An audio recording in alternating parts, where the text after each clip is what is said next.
Gjatë kësaj jave pritet të zhvillohen takimet ndërmjet partnerëve të koalicionit qeveritar, ku do të diskutohet dhe të vendoset për emrat konkret që do të ushtrojnë detyrën e kryetarit të përkohshëm në komunat Gostivar, Vrapçisht, Mavrov Rostush dhe Qendër Zhupë.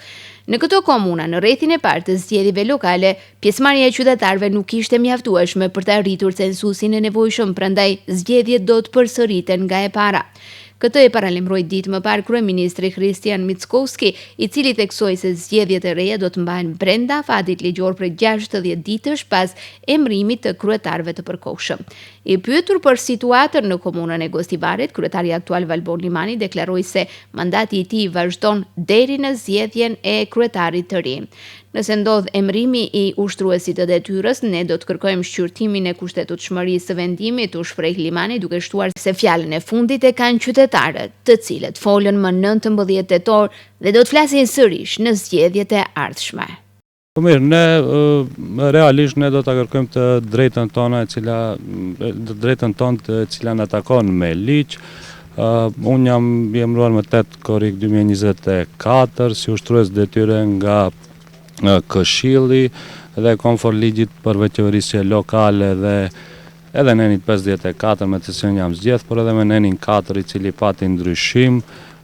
Mandati im zgjat deri në zgjedhjen e kryetarit të ri në zgjedhje të rregullta, por gjithsesi nëse kemi ashtu vendim, juridikisht do ta kërkojmë të drejtën tonë edhe kushtetueshmërinë e këtij vendimi.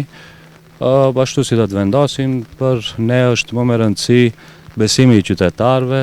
Qytetarët e thanë atë të veten dhe besoj që edhe në zgjedhjet e përsëritura të cilët duhet të mbahen në afat prej 60 ditësh, qytetarët do ta thonë fjalën e fundit.